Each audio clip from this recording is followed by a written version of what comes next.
As the bitter cold and snow return, VDOT and Dominion Virginia Power say get ready. Roads will be sloppy and the demand for electricity will be high. CBS 6's Jake Burns is live over the Interstate 95 Bryant Park interchange with more on how the utility says you can be prepared. Jake? Well, it's the residuals back behind me, Cheryl, on 95 that you can still see from last week's storm. And it's lessons learned last week that both VDOT and Dominion say are going to be important today. A frigid Tuesday in the fan starts with a power outage near Robinson and Maine. Dark street lights bring out police to direct traffic, and no heat causes a few businesses to close their doors. Trying to stay warm, it's too cold in there.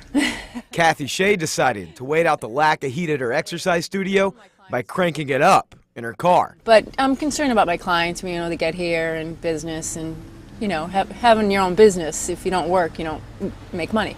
Dominion says the fan outage was not caused by the cold, but with the dropping temps and impending snow, they're still asking customers to conserve energy because heating units will be running at full bore.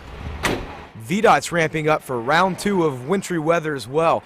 Crews have already prepped equipment, salt and sand, in anticipation of a couple inches of accumulation. Crews began pre-treating roads to the south and east of Richmond starting Monday. After last week's storm, VDOT says they got some well-needed time off this weekend, and they're ready to tackle this next batch of wintry weather. We're replenishing our materials as best as we can. Last week did take some of our resources, but actually we've got some deliveries that we've had made this morning, and we're continuing to expect them throughout this afternoon. Now back out here live, take a close look at your screen. You see that white substance right there on Interstate 95? That's the residuals from last week's response by VDOT, and they actually say that salt and brine that's still on the roads is going to help them out working on these roads today.